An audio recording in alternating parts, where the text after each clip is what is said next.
좋은 음악은 아무리 들어도 여러분 지겹지가 않죠. 영감이 있는 찬양은 들으면 들을수록 우리의 영혼을 아주 풍성하게 합니다. 그리고 좋은 책은 아무리 읽어도 이렇게 물리지가 않습니다. 늘 가까이 두고 싶어하고 살면서 또 인생의 지혜가 이렇게 필요할 때면 그 책을 이렇게 펼치면서 또 위안을 삼기도 합니다. 그 책으로 인해서 미래를 대비하기도 합니다. 오늘 본문이 여러분 그런 책입니다. 오병이어의 기적 이야기 여러분 잘 알고 있으시죠? 이 이야기 생각하면은 미소가 지어지시죠?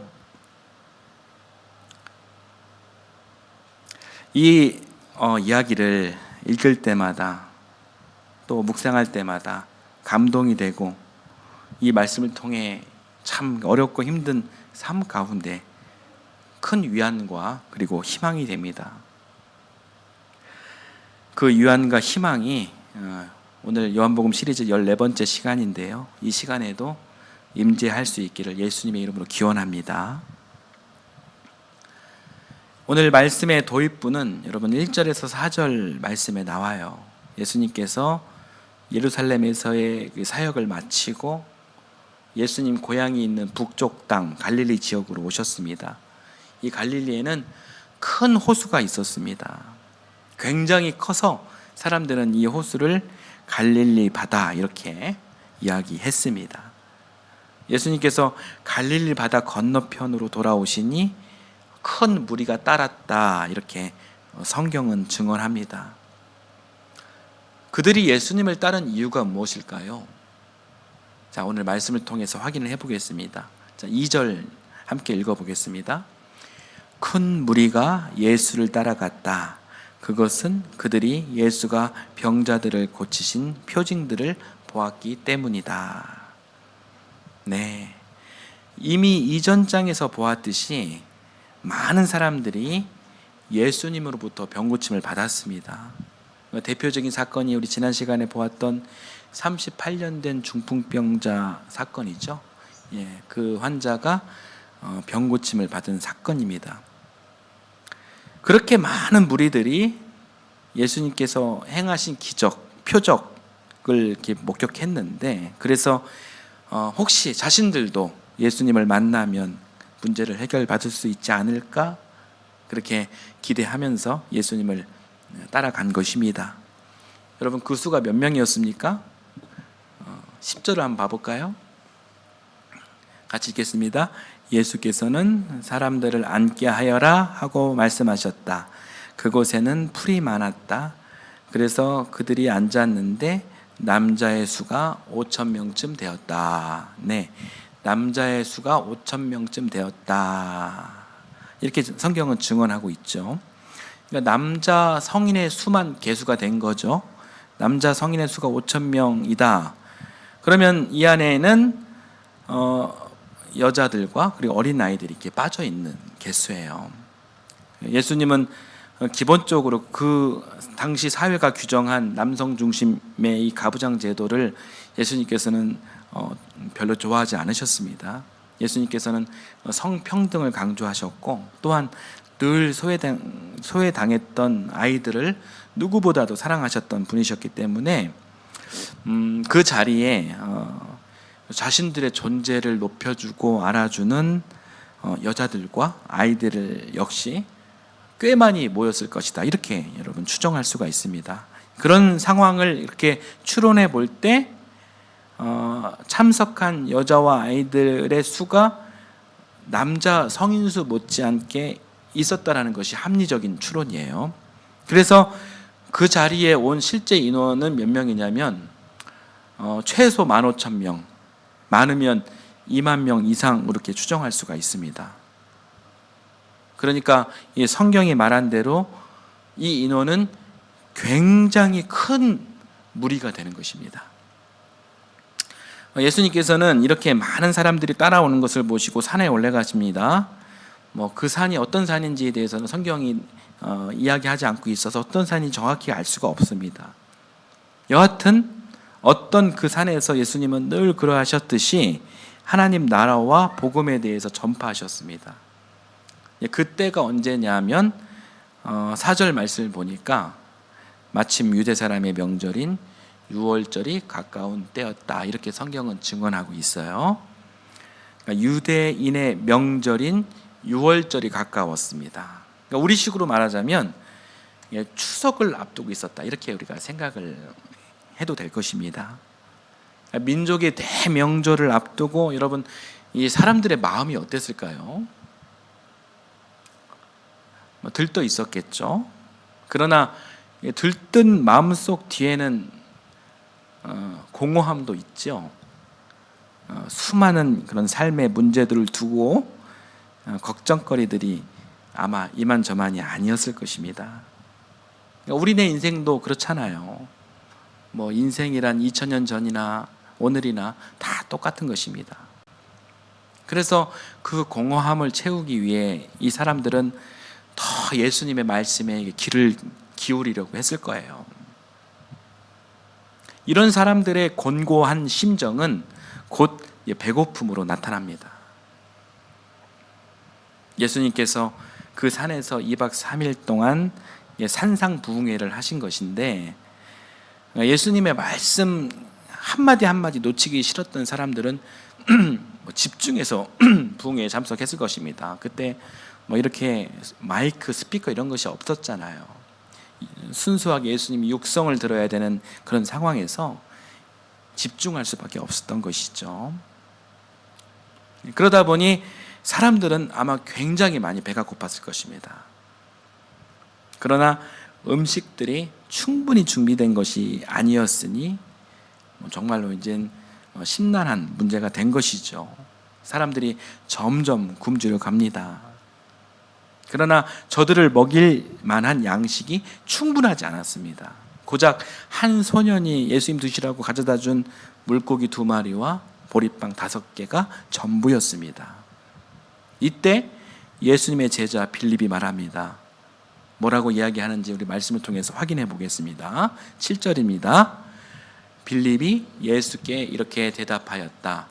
이 사람들에게 모두 조금씩이라도 먹게 하려면 빵 200데나리온 어치를 가지고서도 충분하지 못합니다. 자, 또 한 제자가 말합니다. 이번에는 안드레의 이야기예요. 9절 말씀입니다. 같이 읽겠습니다. 여기에 보리빵 5개와 물고기 2마리를 가지고 있는 한 아이가 있습니다. 그러나 이렇게 많은 사람에게 그것이 무슨 소용이 있겠습니까? 예수님 수제자들 이야기예요. 여러분, 이 제자들 이야기가 어떻습니까? 충분히 합리적이고 타당한 이야기로 여겨집니다. 세상은 이런 경우를 가리켜 수학적으로 아주 똑똑하고 아주 현명하다, 이제 그렇게 이야기합니다. 아주 계산적이죠. 어떻게 보리빵 5개와 물고기 2마리로 이 15,000명이 넘는 이 많은 사람들을 먹일 수가 있겠습니까? 이 말이 됩니까? 안 됩니다. 계산적으로는 너무나도 당연하고 상식적인 일들입니다. 그러나 놀랍게도 우리 예수님은 이 수학이 포기한 바로 그 지점에서 새로운 지평을 열어주십니다. 사랑하는 여러분, 바로 이것이 신앙입니다. 이 신앙은 이 수학적 계산을 넘어서는 곳에서 하나님의 역사가 시작된다라는 기적의 선언인 것입니다. 수학적 계산으로 도저히 답을 낼 수 없고 이해할 수 없는 세계, 그것이 바로 하나님의 세계이며 그것이 바로 신앙의 세계라는 것입니다. 그래서 예수님은 수학을 넘어 신앙으로 오라고 우리를 초청하십니다. 수학이라는 것이 필요 없다거나 신앙에 비해 열등하다, 그런 말이 아니에요. 단지 중요한 것은 수학만으로 해결할 수 없는 세계가 있다는 것입니다. 수학이 답을 낼 수 없는 바로 그 지점에서 신앙이 시작됐다라는 겁니다. 그러므로 오늘 본문 말씀을 통해 예수님이 우리에게 요구하신 것은 바로 이것입니다. 예수님의 제자들이, 그리고 우리들이 이 수학적 사고를 넘어 신앙적 사고를 해야 한다.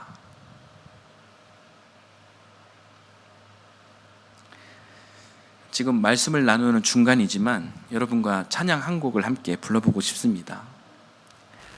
전능하신 나의 주 하나님, 신실하신 나의 주 하나님은 수학적 사고를 넘어 우리에게 신앙으로 초청만 하는 것이 아니라 믿는 자에게 능치 못하며 없도록 축복을 해주십니다. 내 삶이 혹시 수학적 계산에 갇혀 있지는 않은지 여러분 함께 돌아보면서 이 찬양 함께 불러보겠습니다.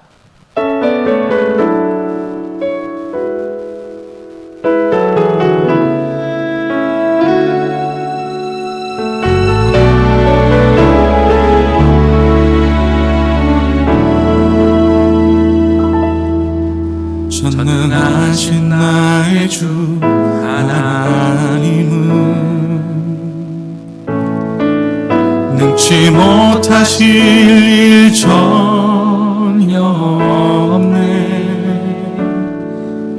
우리의 모든 간구도 우리의 모든 생각도 우리의 모든 꿈과 모든 소망도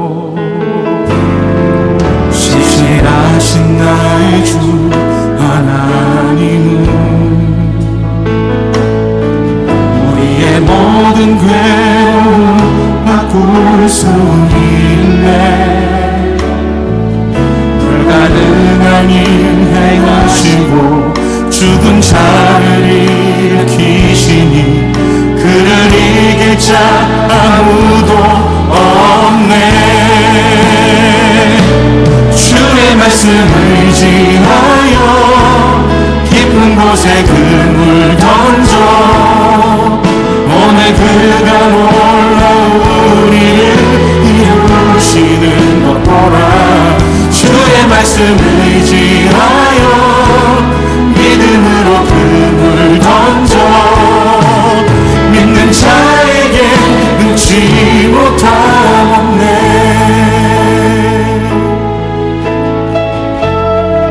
전능하신 나의 주, 전능하신 나의 주 하나님은 능치 못하실 일 전혀 없네. 우리의 모든 간구도 우리의 모든 생각도 우리의 모든 꿈과 모든 소망도 신실하신 나의 주 하나님은 우리의 모든 괴로움 바꿀 수 있네. 불가능한 일 행하시고 죽은 자를 일으키시니 그를 이길 자 아무도 없네. 주의 말씀 의지하여 깊은 곳에 금을 던져 오늘 그가 놀라운 일을 이루시는 것 보라. 주의 말씀 의지하여 믿음으로 금을 던져 믿는 자에게 잊지 못하. 주의 말씀 의지하여 주의 말씀 의지하여 깊은 곳에 현대인들은 신앙생활을 하는 사람들까지도 모든 문제를 여러분 수학으로만 이렇게 환원하려고 하는데 문제가 있습니다. 그러니까 수학적으로 틀린 것은 다 틀렸다라고 생각하고 있는 거예요. 그러면서 의지하는 것이 있습니다. 그것이 뭐냐면 계산기입니다. 계산기가 아니면 단 한 발자국도 움직이지 못합니다. 그러니까 어떤 판단도 하지 못합니다. 그러니까 둘과 다섯으로 어떻게 2만 명을 먹일 수 있나요? 불가능한 일입니다. 그러니까 우리의 계산기는 절대 안 돼, 절대 안 돼, 이렇게 우리에게 이야기하고 있는 거죠. 계산기는 이미 우리들 인생의 갈로에서 절대적 판단, 절대적 기준이 되었고 그것이 지침이 되었고 그것이 이정표가 되었습니다. 여러분, 창조신앙을 하는 우리가 어떤 사람입니까? 우리가 어떤 존재입니까? 우리는 하나님의 형상을 닮은 그런 위대하고도 존엄한 그런 존재예요. 피조물이에요. 그런 우리가 사람의 인생이 이 계산기 따위에 갇히게 된 것이죠. 이 수학적 사고에 갇혀서 그 이상은 꿈도 꾸지 못합니다. 그러니 평생을 살아도, 평생을 신앙생활을 해도 이 신앙적 고백이나 신앙적 기준을 체험하지 못하는 것이죠.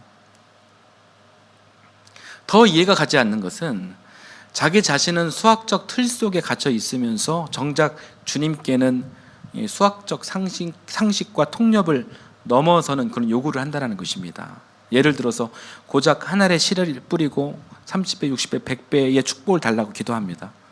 요즘 표현으로 하자면은 100만 원 투자하고 3천만 원, 6천만 원, 1억 원 벌게 해달라고 요구합니다.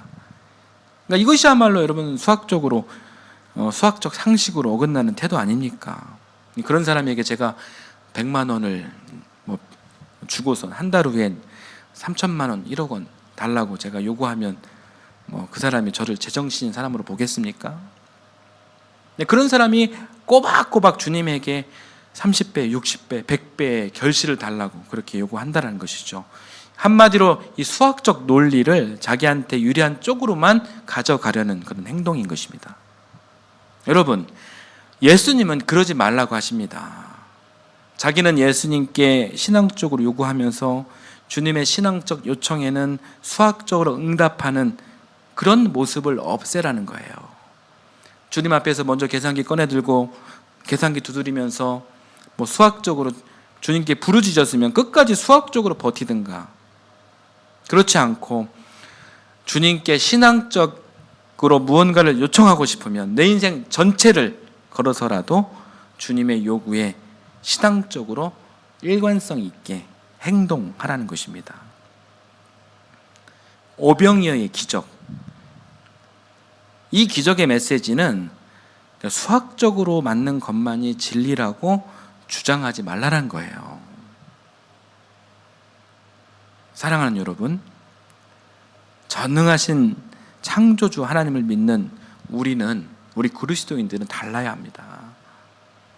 수학적으로 풀리지 않는 바로 그 지점에서 신앙은 시작되고 그때 비로소 하나님의 놀랍고도 새로운 지평의 역사는 시작된다는 것입니다. 이제는 수학 좀 내려놓고 신앙으로 승부하자라는 겁니다. 빌립과 안드레가 그랬습니다. 엄청나게 많은 사람들 앞에서 수학적 한계에 부딪히고 맙니다. 여러분 7절 말씀을 다시 한번 보시겠습니까? 빌립이 예수께 이렇게 대답하였다. 이 사람들에게 모두 조금씩이라도 먹게 하려면 빵 200데나리온 어치를 가지고도 충분하지 못합니다. 9절 말씀도 한번 봐보시겠어요? 눈으로 보십시오. 제가 읽어드릴게요. 여기에 보리빵 5개와 물고기 2마리를 가지고 있는 한 아이가 있습니다. 그러나 이렇게 많은 사람에게 그것이 무슨 소용이 있겠습니까? 이게 빌립과 안드레의 이야기예요. 하지만 예수님은 어떠하십니까? 자, 수학의 지평을 넘어 신앙의 지평으로 나아가고 계십니다. 자, 11절 예수님 말씀을 같이 한번 읽어보겠습니다. 같이 읽겠습니다. 예수께서 빵을 들어서 감사를 드리신 다음에 앉은 사람에게 나누어 주시고 물고기도 그와 같이 해서 그들이 원하는 대로 주셨다. 11절 잠깐 띄워주십시오. 여러분 어떻습니까? 뭔가 좀 다르지 않습니까?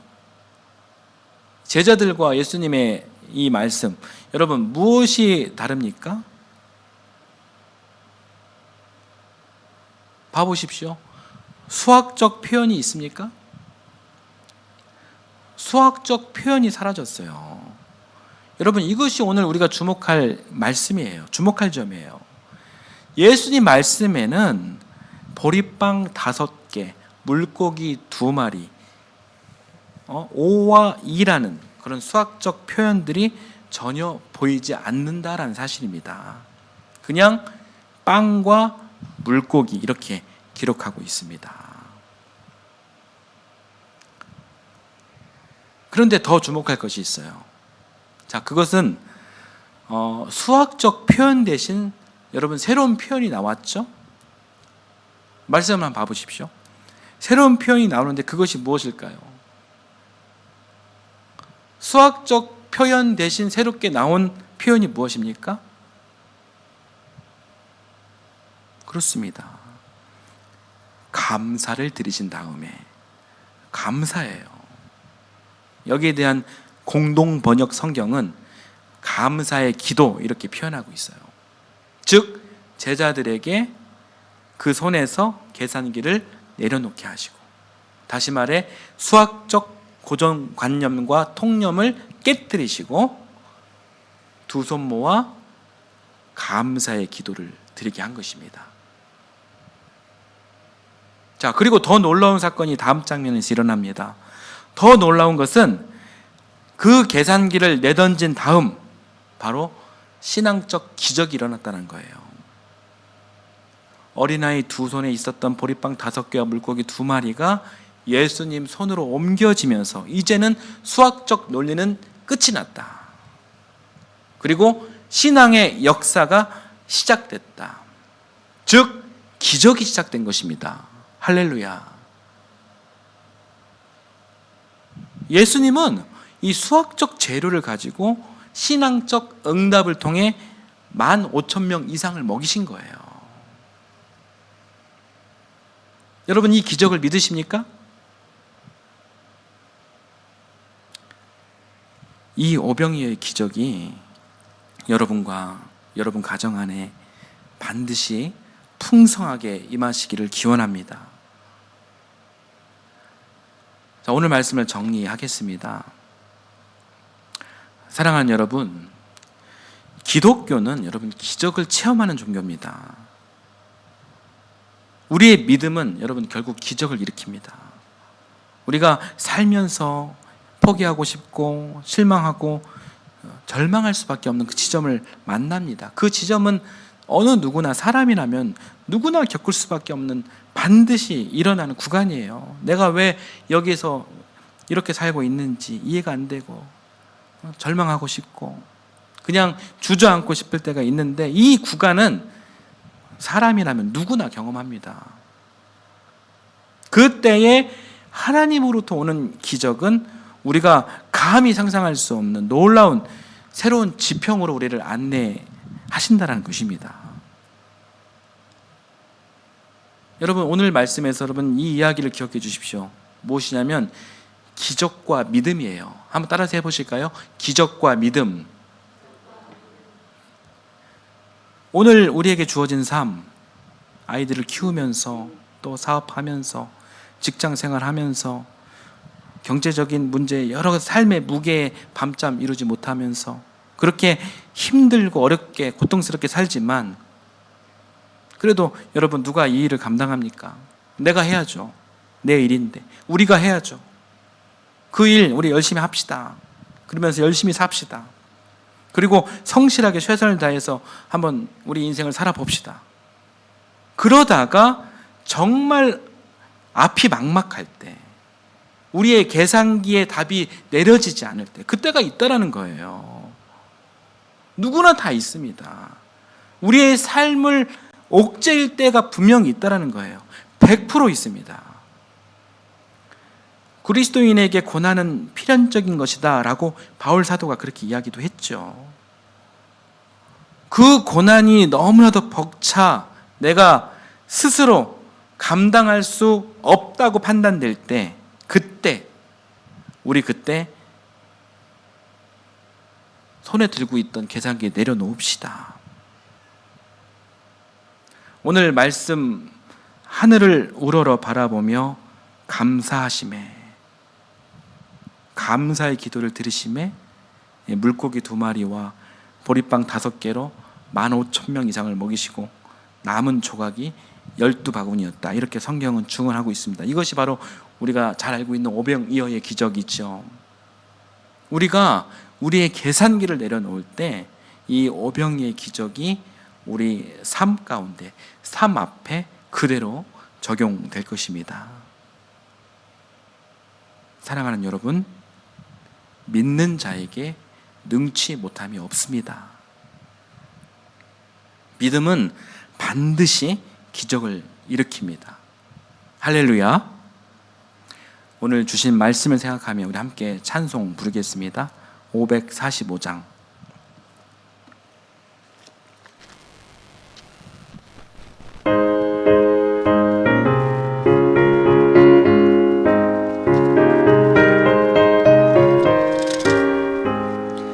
이 눈에 아무 증거 아니 배여도 믿음만을 가지고서 늘 걸으며 이 귀에 아무 소리 아니 들려도 하나님의 약속 위에 서리라.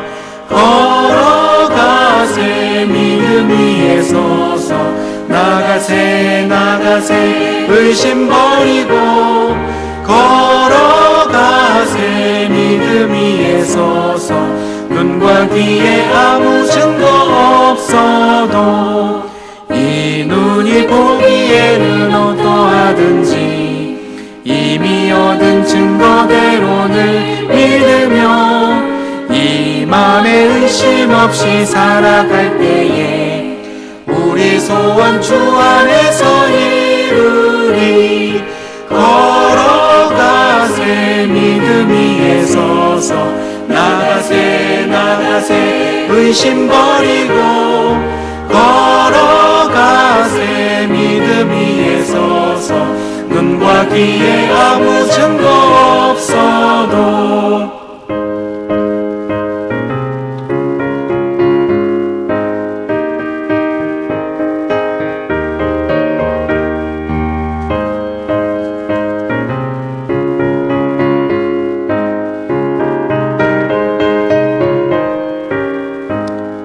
주님의 거룩함을 두고 맹세한 주 하나님 아버지는 참 미쁘다. 그 귀한 모든 약속 믿는 자에게 능치 못할 무슨 일이 있을까.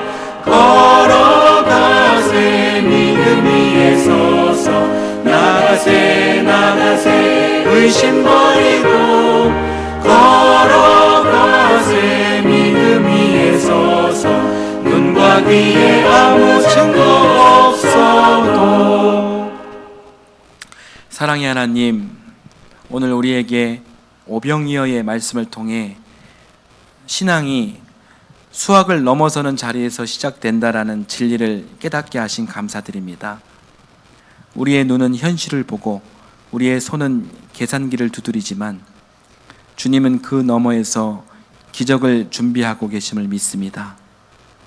주님, 우리가 가진 것이 자꾸 부족해 보여도 그것을 주님께 드릴 때 놀라운 일이 일어남을 믿습니다.